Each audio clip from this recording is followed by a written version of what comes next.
So, Bob, today's show is kind of different, actually. Like, instead of somebody who's more focused on an aspect of ed tech, we've got Dr. Melvin Brown, Superintendent of Montgomery Public Schools in Montgomery, Alabama, large school superintendent. And he's a friend of yours, right? He is indeed. Dr. Brown and I have known each other for 6, 7, 8 years, maybe longer. The years go by faster and faster, they say, and it's true. I can't wait today to talk to him. It's been a bit since I've talked to him. It's the first time I will have spoke to him since he's been in Montgomery. Okay.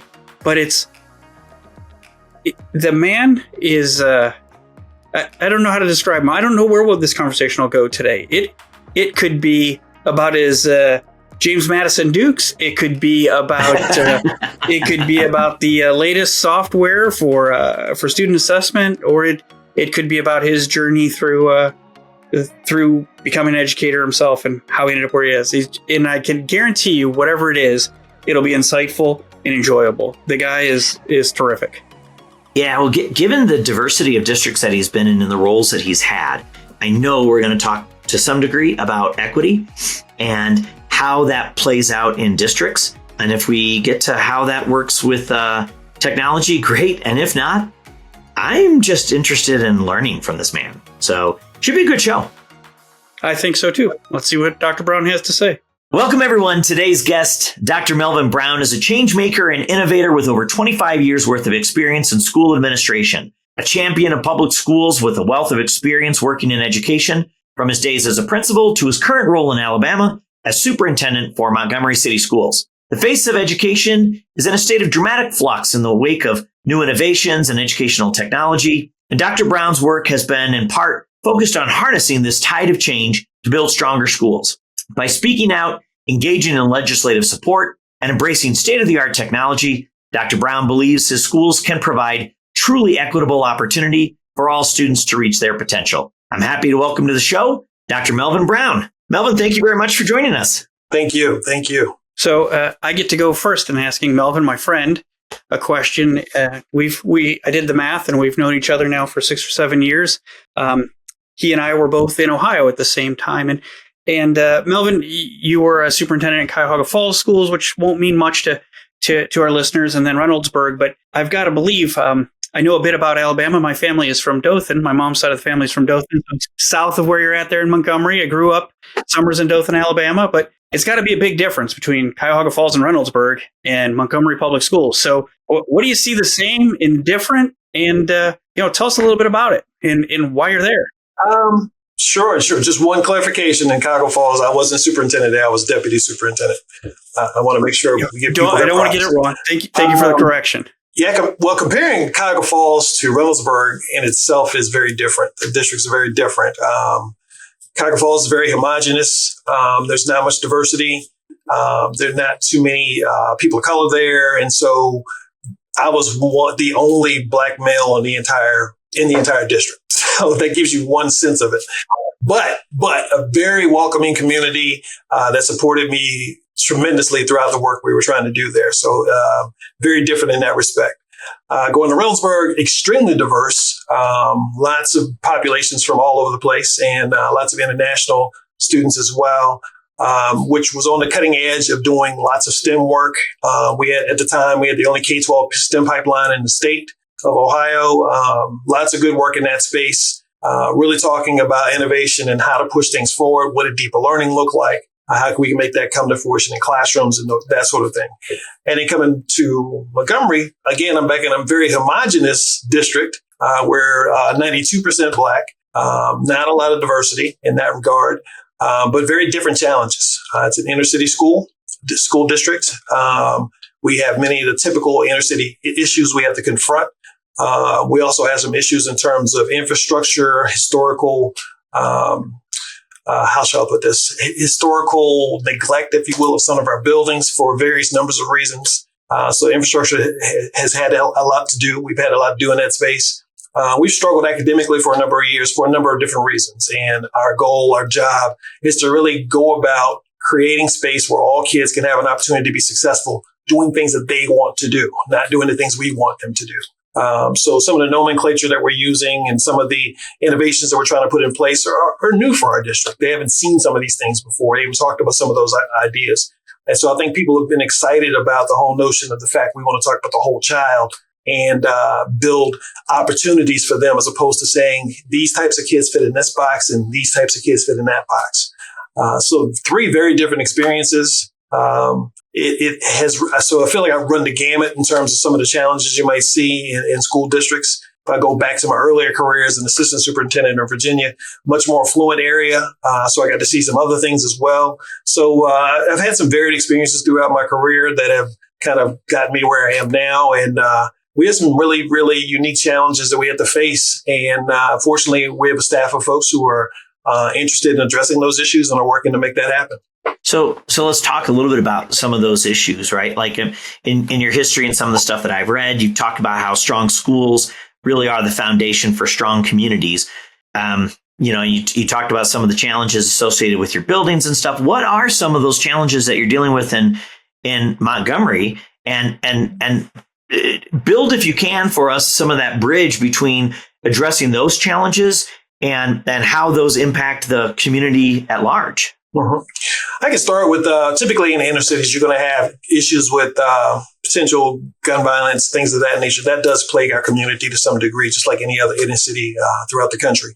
So sometimes those issues manifest themselves in schools. Fortunately, we haven't had any types of violent issues that would have gotten that kind of recognition or that kind of attention. We've been very fortunate in that regard, and we have not. Yeah, and we have a lot of safeguards to prevent ourselves from being in that predicament. But still, those issues, that trauma, those experiences still come to our front doors, and they show up every day in classrooms. You want to be able to work with kids to get them to achieve, to get them to aspire to new and different things. But they're bringing all these things to the classroom. We can't ignore those things. We have to be able to support them in that regard so they can be successful. The whole notion of addressing the whole child means you cannot ignore those issues when they come to school. So that's part of it. There's a one-to-one correlation for the most part and through most research between poverty and achievement. That is an issue here as well. Despite being an inner city district, we are also one of the least funded districts throughout the state. Our district did manage to pass a levy back in 2020 or 2019, excuse me. That would have gotten additional funds for infrastructure, curriculum, and things of that nature. However, we just start seeing those funds this month because of some things that were written into the legislation. So that is something that is long overdue. We're talking about 20, 25 years of basic neglect of buildings because there was no money to support those things. Lots of patchwork situations, lots of temporary fixes. Now we're fortunately in a place where we can actually start doing some permanent fixes. So we are going to be constructing quite a few new schools to replace current models. We're excited about that. We also went through the whole notion of renaming schools. We had 2 schools, 2 of our high schools were named for members, legends from the Confederacy. We renamed those schools last year. So those 2 schools now have new names this year. So that was something I'm proud we were able to do. And I'm proud that we didn't have a whole lot of backlash in regard to doing that. That's what I was about to ask that. Like, did you deal with much backlash on those kinds of changes? The thing about the district took steps to do that a year and a half before I got here. They had voted to do it, but yet there was no movement to actually get it done. So as I was coming in the door, the question was posed to me, and I was like, well, we're going to handle it. The board gives action, and it's my job to carry that out. So in the first couple of months, we put that conversation on the table, and we started talking about what a name change looked like, and what are the implications of doing so, and all the funding and the uniforms. And there's a law here that if you change the name of something that's been named something for more than 20 years, you have to pay $50,000 for that. So fortunately, yeah, that's a real thing. Wow. For those listening to the podcast, you couldn't actually hear my head tilt and my eyebrow raise. We have a community that supported changing those names, and they raised the funds. So the funds were sitting there when I arrived. So I applaud our community for supporting that effort. But then we had to go through the paces to actually get that done. Very little backlash in terms of changing them. We had a lot of discussion about what the names could be, but not getting those names off of buildings. Okay, hang on. I'm still hung on this whole $50,000 thing, and so, like, where does that money go? Do you get to use the money that you raise to sort of do because changing the name of a building is also expensive, right? You got the signage, you got the letterhead, Uniforms. you got all the PR stuff that needs to happen. Do you get to use that $50,000 towards those costs? No. Who gets that money? No.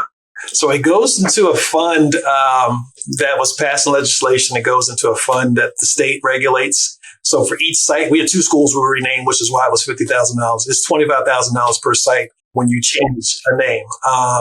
So yeah, we just basically had to write the check once the board took action to change those names. I think it's an effort to dissuade folks from actually going down those routes and taking the steps to do such a thing. I did get a call from the Attorney General's office saying, "Hey, you owe such and such and such and such because you did this." I was like, "Well, just send me the invoice and we'll take care of it. I'm not paying a bill that I don't have an invoice for." So I'm proud of my board for taking those steps. I'm really proud of my board. I can see that. Melvin with a big golf check coming up and like, "Here's your check for changing the name." If you do that, I want a picture. Send it to us. Yeah, I think in the dissuading piece of the conversation, I think that effort is to prevent folks from doing those kinds of things. And when I was told the implications, I'm well aware of what those implications are. However, I don't think there's a price for giving our kids a space in which they can feel safe and secure. And if they feel supported by what we're doing, then we'll pay that price. So I'd like to bring us so many questions about all of this. So many questions for you. It's been too long since I got to talk to you.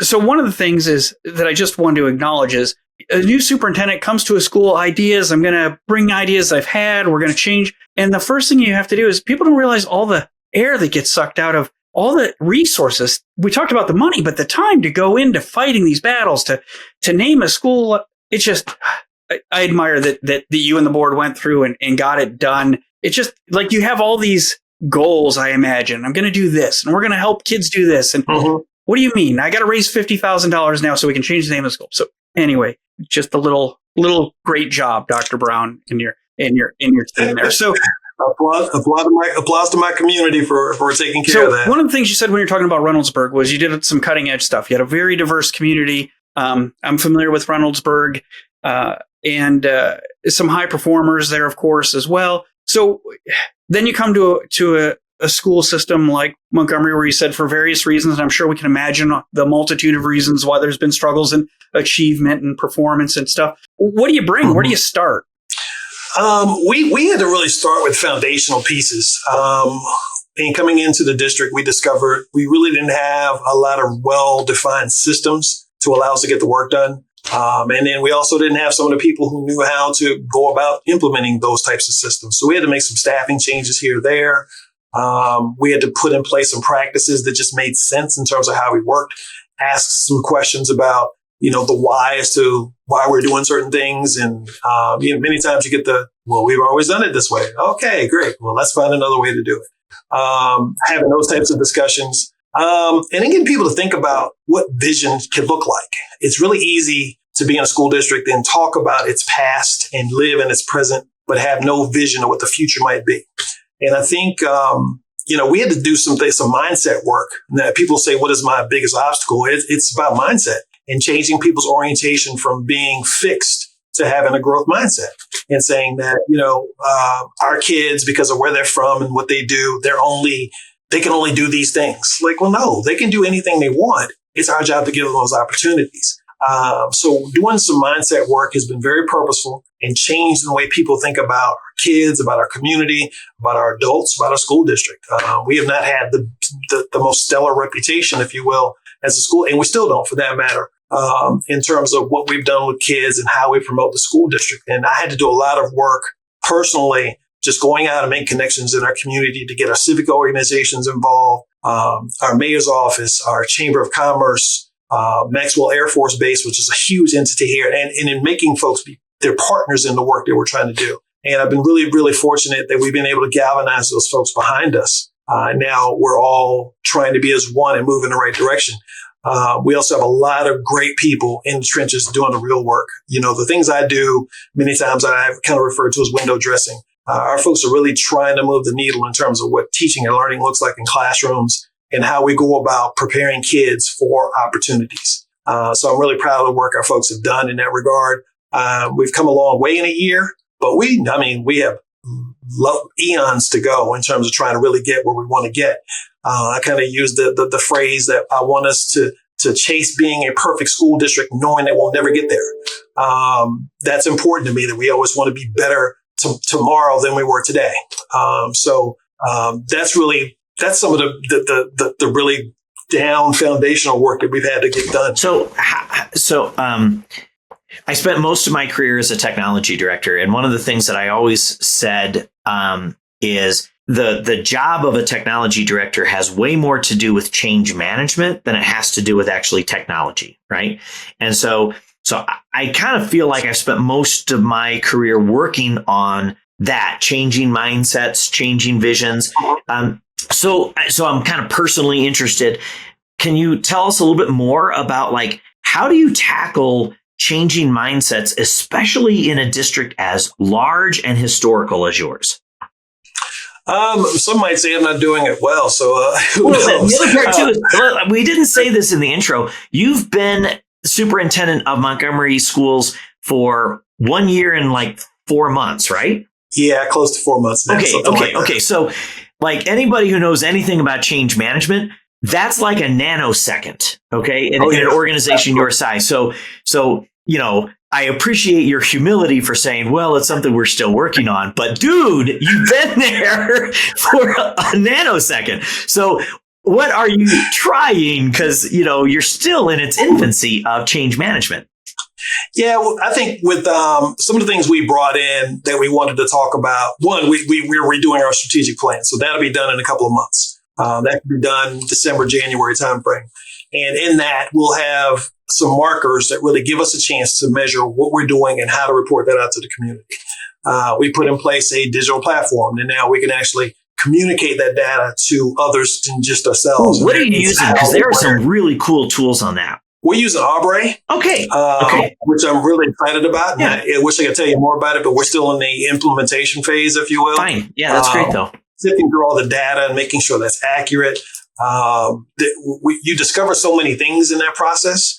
We discover things like our high school graduation rate should be bigger than it is because of data, because it wasn't coded right, things of that nature. So we're finding out those types of things. And then, we implemented, we're implementing a portrait of our graduates. So we're talking about how we can have kids aspire from kindergarten all the way through 12th grade, what types of competencies we want our kids to get. That should be done in about a month. So that's coming into fruition. And then we just started talking about, really having real conversations about what teaching and learning should look like. I shouldn't walk into a classroom in 2023, soon to be 2024, and it looks like it did when I was in high school. It shouldn't look that way. And now we're very honest about, what our strengths are and what our challenges are. I think, in order to grow, you have to be able to name those problems and attack them, but you can't admire the problems. You have to actually do something about them. And I think we've changed a bit in terms of just sitting and looking at our problem on the shelf and polishing it up, taking it off from time to time, talking about it, passing it around, and ultimately putting it back on the shelf. I think now we're actually trying to attack those things. So that's part of changing that mindset, and then getting people to understand and see that our kids do some phenomenal things. We have some brilliant kids, and, we didn't talk about them. We didn't celebrate them. And we're trying to do much more of that now. When we realize what education is, it's easy for the adults to say, well, they're not doing what we want them to do, or they're not doing what we did, or, we got to prepare them for jobs. I'm like, yeah, we got to prepare them for careers. We have to prepare them for a world that we can't imagine. And, fortunately, we have some business partners at the table who share in those sentiments, and they want to see forward-thinking things that happen so that kids can contribute as citizens in our community and compete globally. Yes, I would love for every kid to graduate from Montgomery and stay in Montgomery and work. But the reality is they should be able to go anywhere in the world and compete. And if they do that, then we've accomplished something. I've always said to myself and to staff that there's a goal I have for every kid. If every kid has an opportunity to be prepared to go into the work world, into college, be it a 2-year or 4-year, go into the military or be an entrepreneur. If every kid has all 4 options, we've completely done our job. Unfortunately, we've created boxes where certain kids can only get certain opportunities. And those are the things we have to get out of the way. Those artificial impediments that we've created that prevent kids from getting opportunities, we have to get those things eviscerated. And that's really what some of the work has been. Promethean is a proud sponsor of today's episode of Learning Through Technology, a K-12 EdTech podcast presented by STS Education. Promethean makes interactive displays and teaching software that drive breakthroughs for teachers, students, and colleagues around the world. Learning and collaboration are essential to progress in any field. Our mission is to transform them for the better. As education and the workplace continue to evolve, Promethean is there, helping our customers get the most from cutting-edge technology and making sure they're ready for what's next. At Promethean, we are inspired by educators. Promethean was created by teachers for teachers, people with a passion for empowering everyone to shine their brightest. Please visit prometheanworld.com to learn more. I want to first love that you talk about we. I know the board didn't hire a bunch of you. They just hired you. But everything you said is we are going to do this. We are here for these kids. It's too many times, I'm sure we all know, we hear a lot of eyes in people that sit in the big chair. Yeah. We hear a lot of eyes. Yeah. And we don't see a lot of success from the eyes. No, it's not about me. And I try to beat that home with folks because sometimes people will try to make it about you, be it good or bad. And I'm like, it's not about me. It's about what we do as a collective to make things happen for kids. That's what it's about. When we're in a room, there's no one person who's more important than anybody else. That's kind of how I look at it. We all have a role to play. We need to play our role successfully. And if we do so, we're successful together. Montgomery is lucky to have you understanding everybody has a role. So I'd like to thank you. You were a contributor to a book, STEM Century. It Takes a Village to Raise a 21st Century Graduate. It was released early in 2022. So I imagine that your contribution came from the height of the pandemic. You were locked in. So I'll write a book, which is better than what I did with my time during the pandemic. I have this supposition in the world that the rest of the world is coming back to normal. Less masks, less worry about getting sick. But education hasn't. Education was transformed in the pandemic, and it's not going back. It'll never be the same again. And that could be as little as, as much as just the devices. Every kid's got a device now, and they didn't all have devices then. But it's also the politics of it, the involvement of people who don't have kids' interests at heart, I guess, is the best way to put it. So you wrote in the pandemic, and now we're here a few years on. You're in a new position in a much different school. What's still the same? What's different from then? I think there's still political will up there that wants to erode the impact of public education, and I think the pandemic really opened the gates for them to be able to do that. Many districts shifted and did really well virtually, but many didn't. And I think that gave the naysayers an opportunity to poke holes in things. The pandemic is just following this whole equity and social justice movement that then got lost. When we were really starting to talk about all kids and all opportunities and all communities, the pandemic comes and those conversations go by the wayside. And now all of a sudden, equity and opportunity, those become 4-letter words somehow. And now, you have groups of people who only want people who are like them to be successful. We have conversations about, parents should have rights and blah, blah, blah. And they should. The question is, what parents are you talking about? Are you talking about all parents, or are you only talking about the parents like you? If, we're talking now about banning books and things of that nature because one person contests a book, therefore it's taken off the shelves. Well, you're robbing other parents of an opportunity to have a conversation with their child. If you don't want your child to read a certain book, don't read the book. It's real simple. That doesn't give you the right to dictate to everyone else that they can't do those things. So there are a lot of different battles we're having to fight now. And unfortunately, the pandemic exacerbated that, and they gave people, all of a sudden they saw they had a voice. They could argue about masks and mandates and school closures and for whatever reason, the loudest voices started to be heard. Those loud voices decided, okay, well, now that I can be heard, I can say these things as well. And now we've moved away from the whole notion of, what does equity look like? What does justice look like? What does creating opportunity for all kids look like? It's a very meistic sort of way that we're having to govern things. Everybody's looking through their own lens. They're not willing to apply empathy and look at things through other people's experiences. Here in Montgomery, it's imperative that we do that because, if our parents didn't have a good experience themselves in school, and they're going to bring some of those things to the table when they engage with their kids in school, and they're going to expect maybe their kid won't have a good experience either. So we've got to find ways to tap into their understanding and make sure they know they're part of the process.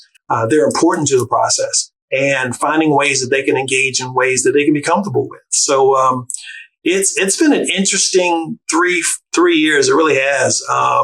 If I'd gone back to March of 20, had anybody told me it would be this stressful and challenging, I would have said, there's no way. But now we're also dealing with teacher shortages, and no one wants to come into education anymore. Superintendents are dropping like flies. And so districts don't have direction because they have to shift every 2 to 3 years based on who's there and who's not. And unfortunately for us as superintendents, we're all 1 November away, based on whatever that election might be for school boards. So it's a very precarious place to be. I'm fortunate to be here where I feel like I'm wanted. But, that could change tomorrow as well. And unfortunately, I have to be prepared for that.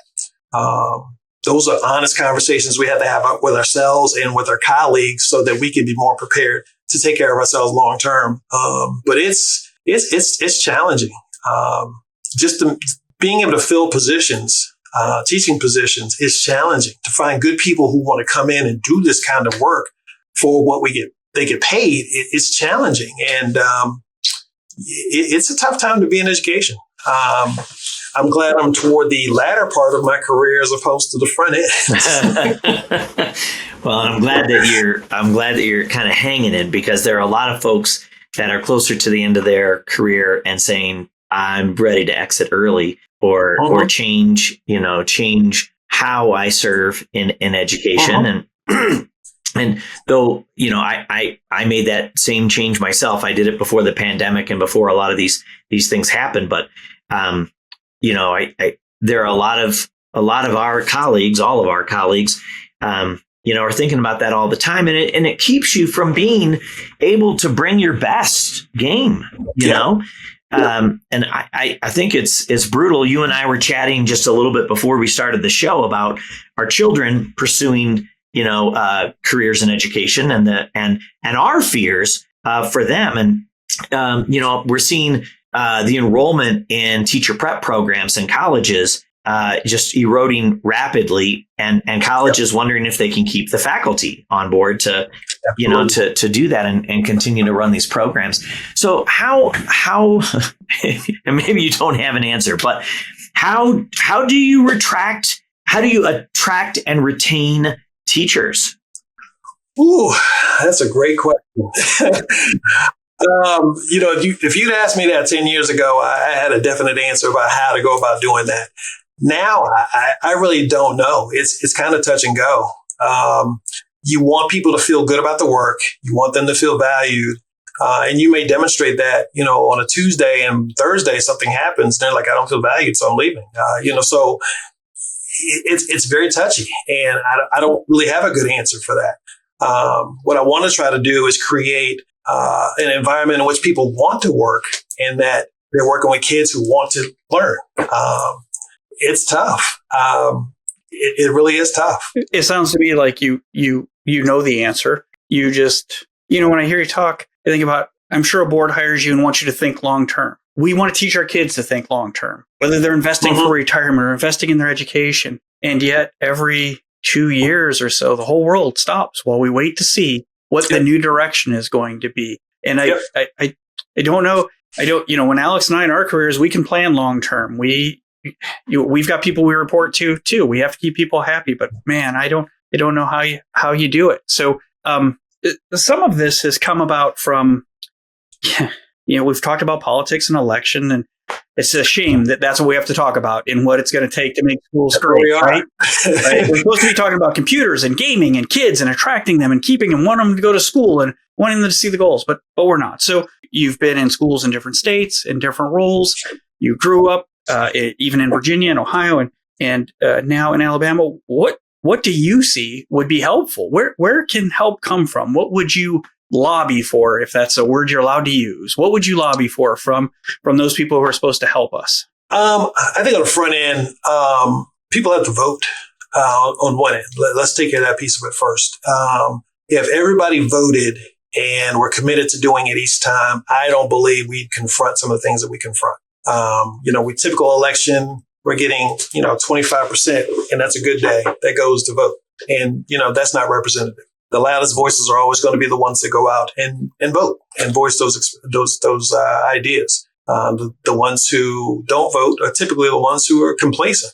So those are the ones that you want to vote, but they don't. So I think on the front end, that has to happen. In terms of engaging our legislators, I think it's important for them to understand what the real context of a day in a school looks like, and understanding that we can't speak in hyperbole and just mottos and slogans and things like that. We can't talk about, well, all parents should have, choice and voice and blah, blah, blah, and then neglect the whole segment of parents. We can't do that kind of thing. We can't talk about, we want all kids to be successful, but then we say on the other hand, but, LGBTQ kids, I don't know about them. We can't say things like that. All kids matter. I don't care where their backgrounds are, where they're from, what they look like, what their orientations are, who their parents are. All kids should have those opportunities, but yet we have so much work being done to either negate or neglect or ignore segments of kids. And that's not what this is supposed to look like. If you can honestly look me in the eye and tell me, I challenged someone before who talked to me about an LGBTQ population. And, we were doing things to make sure kids feel comfortable at school. We want them to feel like they belong, not fit in, but they belong. And I'm like, well, you're doing these things. So I was like, well, you know what? Here's a pad and here's a pen. Write down the names of the kids you don't want me to educate. And that's not what I'm saying. I'm like, yeah, you are saying that. You're saying you don't want these kids to feel safe. You don't want them to feel like they belong. And I think as educators, we have to speak out and be honest about those things. We have to call people on what they say and make them say what they mean. And at the same time, with our legislators, I think it's important we have these types of conversations. And sometimes they're uncomfortable, but we should be comfortable being uncomfortable because we're in a place where kids' lives are at stake. And we can't just frivolously play with those things simply because of the way we were raised. I was raised in the country in Virginia, different lifestyle, different way of living. I can't project that on someone else and expect them to be just like me. That's not what the world is. We're preparing kids for a global society where everyone has a different background or a different experience. And if we would just value each other and value humanity, we probably wouldn't be having these conversations. But unfortunately, we only value people who think like us. If we disagree on an issue, then we have to hate each other. I just think that's the most counterproductive, stupid thing you can do. I'll talk with people who don't think like me. That's fine. Maybe we'll learn something from each other. Maybe we'll find a place of common ground. And if we don't, you know what? Okay, we'll walk away. But now, if we disagree on something, not only do we have to hate each other, but we have to be violent toward each other. It's a scary sort of proposition that we have to confront. And unfortunately, much of our political discourse has caused this to happen. Not the first time in our history, but because we failed to learn our history, we always repeat it. And so here we are again. I never thought in my lifetime I would confront some of the same types of things my mom confronted when she was in school. It's mind blowing to me. I just never thought that would happen. But here we are having conversations about us essentially having segregated schools on different levels than we did before. Haves and have-nots not being together. It's a troubling time. It truly is. And I'm just trying to keep a positive mind frame and hopefully inject some good spirit into others so they can do the same thing, so we can do what's best for kids. But we just take it one day at a time. Melvin, this has been a spectacular discussion. And I'm so glad that we took the time to talk about this. We tend to talk a little bit more about ed tech on this call, but it's important to understand that EdTech takes place in the context of education, and education takes place in the context of our community. And so when we have some of the challenges that we discussed on this podcast today, it colors all of that, right? And it should color all of that. I mean, all of our program, technology, tools, resources, curriculum, all should stem from that community. And when it's not in a healthy spot, it needs to be addressed. It needs to be called out, and it needs to be worked on.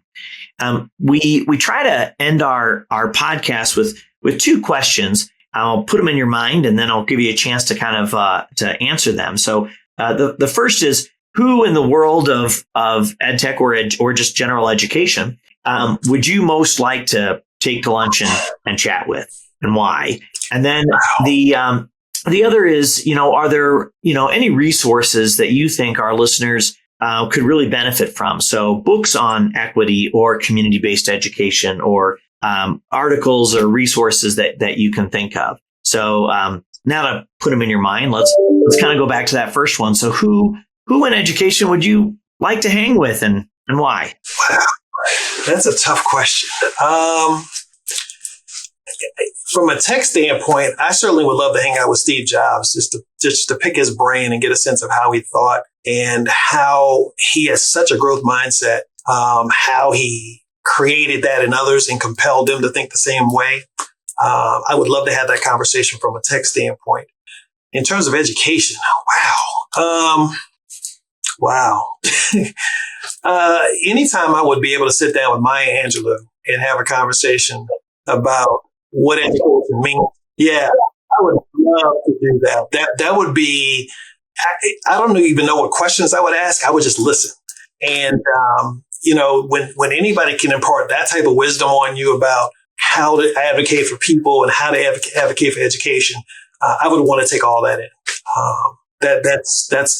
Those will certainly be two of the people I'd be interested in, but that's a whole litany of people I would love to talk to. Oh, yeah. If you had those two, and if you'll forgive me, the common theme that I sort of quickly drew as you mentioned those two is design, right? Like, I mean, Steve Jobs and Apple is known for creating beauty in their tech, and Maya Angelou, of course, beauty in the language and the power that comes from taking those words and structuring them within that framework of beauty and poetry. So that's awesome. Thank you. Any resources that, books, articles, resources, conversations you've had that you'd love to share with our audience? I think given what our conversation has been and the political nature of it, I think there are a lot of notions out there about history and how people think and how people have evolved that are misplaced. And I think one resource I would encourage anybody to read is the book Caste by Isabel Wilkerson, who will explain throughout that entire book how the notion of separate groups of people came to be and how it impacts us on a daily basis, and how it's almost asinine that we think that way. If I look at a group of people and I say, I don't want anything to do with those types of people, I'm better than them. Not only and from a human standpoint, obviously you shouldn't be doing that. But even from an economic standpoint, it doesn't make sense. If I have a business, I want everybody to take part because I'm going to make money from that. So I think that book really examines how people have thought throughout the history, throughout numbers of different histories, if you will, across the world, and how that manifests into work every day. I think that would put us in a better place if everyone read that book and had an understanding of what that whole premise might be. I think it would change a lot of people's thinking in terms of how they look at others. Thank you. That's great. Well, Dr. Brown, Melvin, thank you so much for joining us on this show. This was a great conversation. I think a departure a little bit from where we go, but necessary and valuable. And thank you for kind of taking us on this journey and sharing with us all the things that you're working on. Thank you. Normally, I let Alex have the last word, but I wanted to add just one thing. My friend, Dr. Brown, Melvin. I'm so glad that you joined us. I'm so glad you took us where an engineer and another tech guy don't normally go for a conversation we had to have. But I have a feeling we could talk about 100 different conversations and they would all be as insightful and enjoyable as this one. So I'm so glad I got to see you again. Thank you for coming with us. Good to see you as well. Bob, that was an incredible conversation. I know you've known him for years. That was my first time meeting him. What a powerful conversation about huge challenges that we need to address. What kind of hit or struck you the most? Obviously, like you said, I've known Melvin for a few years, and on the occasions in which we've had dinner together or lunch or something, we've had these conversations, and it doesn't matter what we talk about. A man just understands things, and he puts it away that's easy for you to understand. And like everything else, it's good for us to hear another point of view. And in this instance, not just about demographics of schools or whatever, but not to talk about technology, because like you said, there's a whole context that technology lives in. To us, it's a big part of our day every day, but to see the context it lives in, it's very powerful. Dr. Brown is a very powerful speaker, powerful mind. Yeah. And he's, in his book that we mentioned in the show, and we'll make sure that we put into the notes as well, he talks more about how technology can be used as a tool for, to support and address equity issues. We didn't get too far into that today because I felt like it was almost disrespectful to the size of the context, Bob, that you mentioned in this.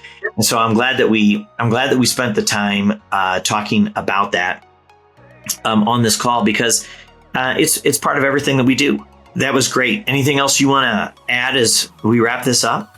The only thing that I kept thinking throughout that conversation, aside from there's something I never thought of, there's something that needs to be said, was how lucky are the staff, students, and community of Montgomery to have that guy on their side. No kidding. And the thing that struck me too is, we need educators and leaders who are fully acknowledging and aware of the gravity of the challenges that we're dealing with. They know that they're tired and they'll just do the work to fix it anyway. He's my hero. Like, we need folks like that. I'm so glad that we were able to get a few minutes of his time to share that. I don't think there's anything else to say. He's a great guy working for a good cause. I hope he inspires others. Agreed. Learning Through Technology, a K-12 EdTech podcast, is brought to you by Pacific OneSource, a family of companies centered around serving the K-12 community. To learn more about how educators can leverage technology to drive successful educational outcomes, check us out at www.pacificonesource.com. Connect with us by searching for Learning Through Technology in Apple Podcasts, Spotify, Google, or anywhere else podcasts are found, and click subscribe so you don't miss an episode. On behalf of the team at Pacific OneSource, thanks for joining us.